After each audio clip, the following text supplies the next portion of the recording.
불교 수행자가 가장 경계하는 것은 바로 분별심입니다. 그러나 삶을 살아가는 데 있어 분별하는 것은 꼭 필요한 작업이기도 합니다.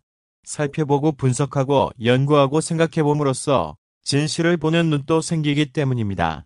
이것과 저것을 분별할 줄 모르면 눈이 있어도 보지 못하고 귀가 있어도 듣지 못하고 음식이 있어도 맛을 알지 못할 것입니다. 두 사람이 함께 연꽃을 바라보고 있습니다. 한 사람이 문득 말했습니다. 푸른 연꽃잎 참 곱구나. 그러나 다른 한 사람은 여전히 아무 말이 없습니다. 어떠한 생각도 떠올리지 않고 그저 빈눈으로 바라보고 있을 뿐입니다. 그는 자신이 보고 있다는 사실도 잊은 채 그저 바라보고 있는 것입니다. 분별이란 곧 이것은 꽃이다.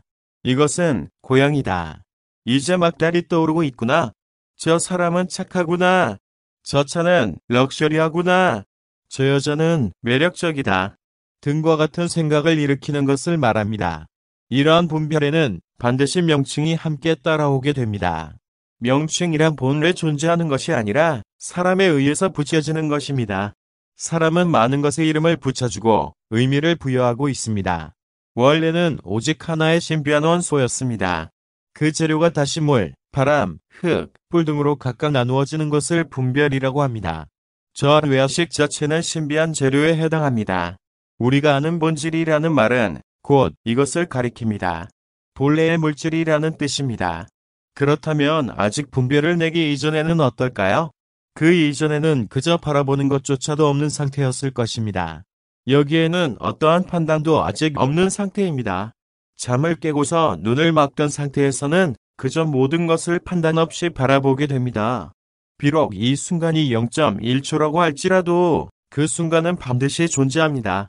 이 순간만큼은 분별이 아직 일어나지 않는 상태인 것입니다.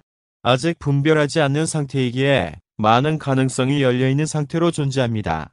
다음 순간 그는 선한 생각을 낼 수도 있고 악한 생각을 낼 수도 있고 선하지도 않고 악하지도 않는 생각을 낼 수도 있을 것입니다.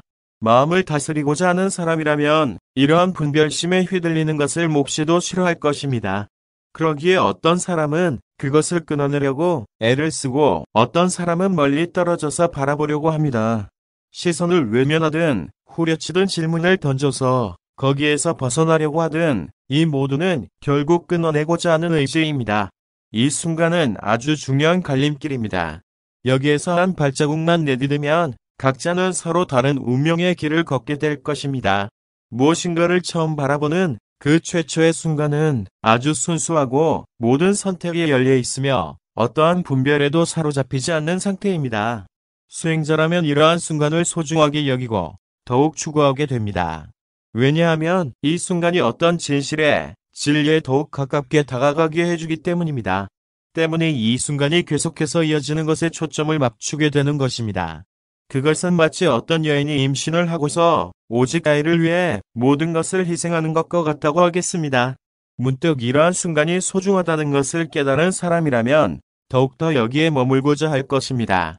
그러나 대부분의 사람들에게 그러한 순간은 매우 짧습니다. 순간순간 그러한 상태가 일어나지면 곧장 사라지고 마는 것입니다. 마치 창문을 여는 순간 수많은 소리들이 파도처럼 방 안으로 밀려드는 것처럼 곧장 무수한 생각들, 느낌들, 상상들이 쏟아지게 됩니다.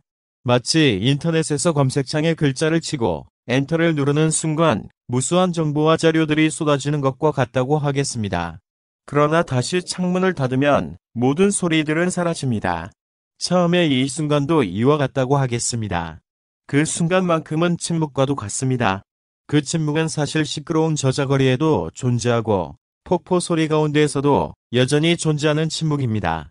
아직 분별이 일어나지 않는 순간이란 곧 키보드 위에 두 손을 올려놓지만 아직 움직이지 않는 이 순간이란 아주 미미하고 사소한 일처럼 보이지만 그것이 깊어지면 그 결과는 하늘과 땅만큼이나 큰 간격을 만들어내게 됩니다. 바로 이러한 갈림길에서 어떤 사람은 출가를 선택하고 어떤 사람은 현실로 선택합니다. 현실 세계에서는 분별을 아주 잘 해야 합니다. 출가한 사람 역시 분별을 아주 잘해야 합니다. 그렇지 않으면 종과 주인을 제대로 가려내지 못하고서 평생을 스스로에게 속아 종살이를 할 수도 있기 때문입니다. 만약 마음속에 분별이 없는 것에 익숙해진다면 저 가을 하늘처럼 맑은 물처럼 한 티끌조차도 없는 상태에 오래 머물게 될 것입니다. 이러한 상태는 모든 사람들에게 일상으로 일어나고 있는 일입니다. 다만 이것을 오래도록 간직하는 것이 어려울 따름입니다. 이러한 상태가 유지되면 될수록 이제 부처에 아무런 분별이 없는 지혜를 떠올리게 될 것입니다. 이것을 목표로 하여 달려가게 되는 것입니다. 그렇다면 지금 이 순간과 부처의 무분별지와는 어떻게 다를까요? 내가 지금 이 순간에 머문다면 곧 부처가 아닐까요? 명상에서는 이 순간에 머물라, 지금 여기에 머물라 라는 말이 있습니다. 그 말의 어원은 이처럼 분별을 하지 않고 그대로 마주하는 이러한 순간을 가리키는 말입니다. 이러한 순간이란 언제 어디에든 존재합니다. 다만 사람마다 익숙해진 습관 때문에 저마다 맛의 깊이가 다를 뿐인 것입니다. 어떤 습관들은 이러한 순간을 매우 방해하기도 합니다. 또한 어떤 습관들은 이러한 순간을 돕기도 합니다. 따라서 이러한 순간을 돕는 좋은 습관을 익히는 것이 매우 중요하다고 하겠습니다. 그런데 만약 어떤 사람이 이러한 순간을 위해 약물을 복용하거나 극단적인 행동을 통해서 느끼게 된다면 어떨까요? 그는 계속해서 그러한 행위에 집착하고 중독이 될 것입니다. 따라서 이 순간에 머물기 위해서는 먼저 삭된 견해를 잘 살펴야 합니다. 이것을 제대로 알기 위해서는 불교를 공부해야 합니다.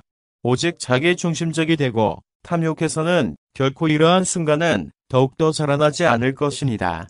시간이 흐를수록 그저 자신 속에 함몰되어서 자신의 주먹 속에 갇히게 될 것입니다. 이 순간 자체가 변화하여 마침내 지옥도를 펼치기도 하고 극락도를 짓기도 하다는 것을 기억할 필요가 있습니다. 수행을 한다는 것은 이러한 순간이라는 시점에서 이 순간의 가장 중심으로 들어가는 것을 의미합니다. 그렇다면 여기에는 어떤 장애가 있을까요? 저번 뇌무명의 업장이 장애를 한다고 하겠습니다. 우리는 저마다 겹겹으로 옷을 걸치듯이 이것들을 휘감고 있는 것입니다. 사람마다 서로 다른 것은 이러한 번뇌의 업장과 무명의 업장 때문이라고 하겠습니다. 대승불교에서는 이 마음을 50단계로 나누어서 보여줍니다. 마음이 있다는 것은 곧 번뇌 무명이 있다는 것입니다.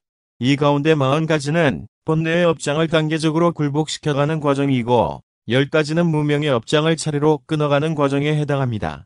그리고 다시 부처의 깨달음이 있습니다.